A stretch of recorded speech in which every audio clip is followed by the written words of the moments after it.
Under the spotlight, a pair of red shoes spin endlessly beautiful, haunting, unstoppable. Inside them is Moira Shearer, the woman who danced too close to perfection. In 1948, her performance in the red shoes stunned the world. Audiences believed they were watching not an actress, but a soul surrendering itself to art. Her every turn, every glance, carried something dangerous, as if she knew beauty could kill. But when the applause grew loudest, Moira walked away. She refused the studios, the fame, the endless adoration. She called it a golden cage, disguised as art. No one could understand why the most radiant ballerina of her generation vanished so suddenly. Was it rebellion, fear, or a curse born from the very film that made her immortal? This is the story of a woman who reached the peak of glory and chose silence instead. Moira Shearer was born in Dunfermline, Scotland, in 1926, a girl whose life seemed destined to be measured in pirouettes and spotlight. By the time she was a teenager, her name had already echoed across Britain's ballet stages. Audiences adored her flame-red hair and ethereal grace, calling her the girl who danced like light itself. But no one, not even Moira, could have imagined how a single film would turn her into an immortal image. When director Michael Powell cast her in The Red Shoes, 1948, she was not an actress, merely a dancer with a quiet fire. Yet once the cameras rolled, she transformed into Victoria Page, a ballerina torn between love and art, between life and obsession. The film became a masterpiece, reshaping cinema's language of color, movement, and emotion. Moira was catapulted into international stardom overnight.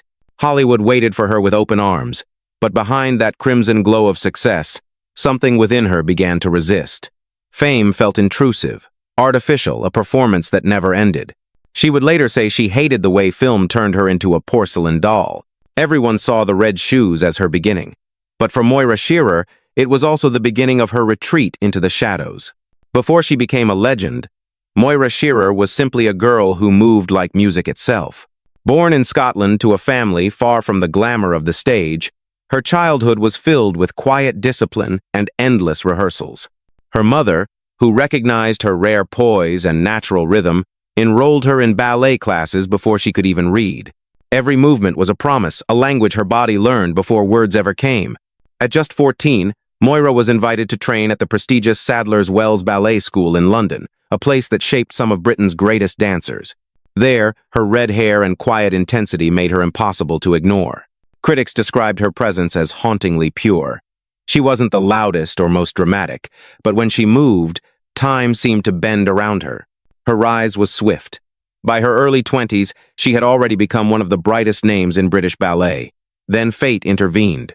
Director Michael Powell saw her perform and became obsessed with her ability to blend fragility with fire. He offered her the lead in The Red Shoes, a film about a dancer consumed by art. At first, Moira refused. She said, "I'm a dancer, not an actress." But Powell insisted that only she could bring Victoria Page to life. The film changed everything. Audiences around the world watched in awe as Moira danced, suffered, and burned for her craft. Overnight, she became not just a ballerina but a cinematic myth. The girl from Dunfermline had conquered the world.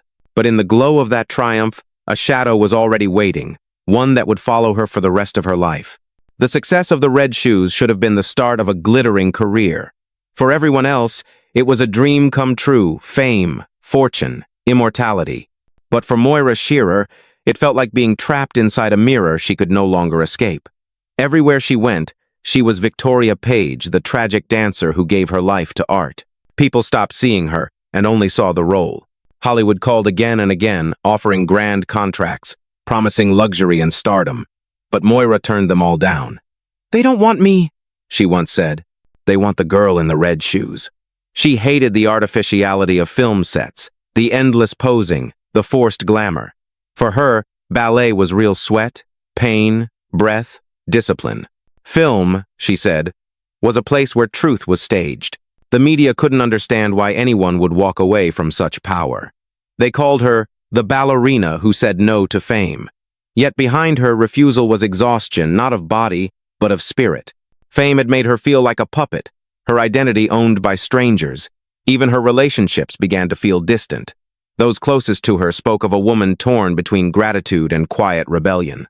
While others chased recognition, Moira longed for silence. She began performing less frequently, focusing on teaching, avoiding interviews. The bright lights that had once adored her now felt harsh, almost violent. The more the world demanded she perform, the more she withdrew.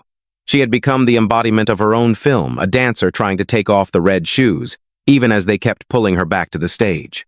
By the mid-1950 seconds, Moira Shearer's name had begun to fade from marquees. The world that once worshipped her had moved on to new faces, new idols, new obsessions. Yet, for those who looked closely, her absence was not a sign of defeat. It was the quiet echo of someone who had seen too much of the world's illusion and chosen to turn away. She continued to dance occasionally, performing on stage with a grace that still mesmerized audiences. But something had changed.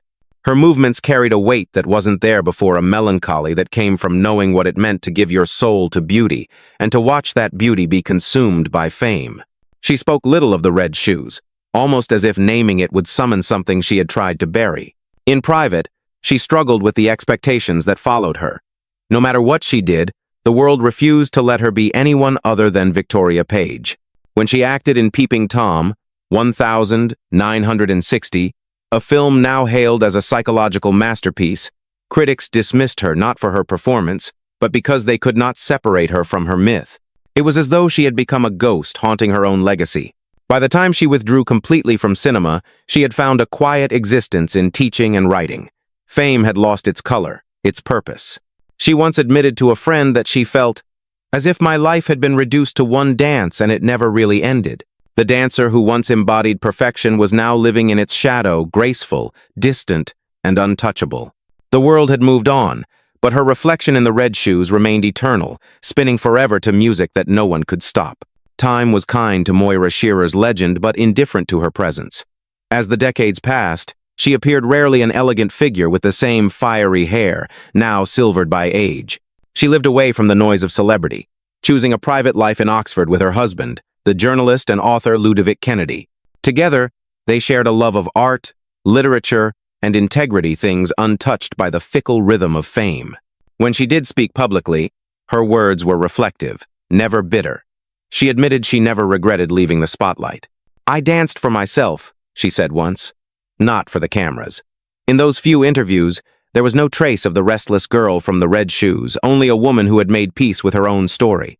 Her final years were quiet, filled with family, music, and memories of a world that once bowed before her. Yet, even in silence, her myth refused to fade. Every new generation that discovered the red shoes rediscovered Moira, the girl who had danced too beautifully, too dangerously. When she passed away in 2006, the headlines spoke the same words they always had. "Star of the red shoes dies at 80.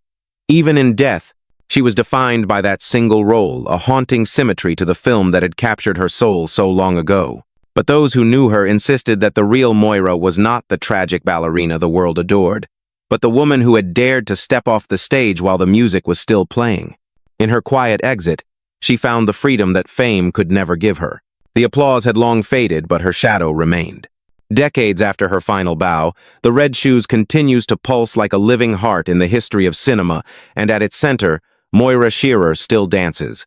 Generations who never knew her name before the film discover her in that swirl of red silk, believing, for a moment, that she might truly fly.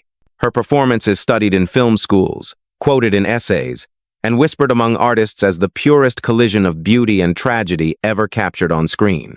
But her legacy is more than a film. It is a choice, the decision to walk away from a world that demanded her devotion. In a culture obsessed with fame, she became its quiet contradiction.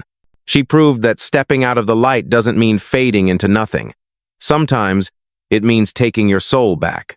Those who worked with her remember her not as a diva, but as someone who moved with purpose, deliberate, graceful, unafraid of stillness. Her discipline, her refusal to compromise, her belief that art must serve truth, not vanity, these became her real inheritance to the world. Today, when audiences watch The Red Shoes, they're not just watching Victoria Page's descent into madness. They're watching Moira Shearer's eternal dance, a warning and a wonder that beauty, when absolute, always comes with a price. Fame gave Moira Shearer a crown of light, but it was the shadows that defined her. In the fleeting world of cinema, Where stars burn fast and vanish faster, she stood apart not for how long she shone, but for how bravely she stepped away. Her story is a rare inversion of Hollywood's myth, a woman who chose authenticity over adoration and peace over power. Behind the dazzling perfection of the red shoes was a quiet act of rebellion, a dancer who refused to let her art consume her life. She knew that sometimes, walking away is not a loss, but an act of survival. The legend of Moira Shearer endures not because she chased fame, but because she rejected it. In every spin, in every lingering note of that haunting ballet, we see the same truth. The brilliance of her art was matched only by the courage of her silence. Every time the curtain falls, her shadow remains graceful, untouchable, eternal. Which moment from the red shoes still lingers in your memory, the dance, the music, or the look in Moira's eyes when art became destiny? If she were here today, what would you tell the woman who dared to step away from perfection? Share your thoughts in the comments, and if her story moved you, don't forget to like, subscribe, and join us for more untold stories from the stars who lived between light and darkness. Fame and shadows. Every star has its story.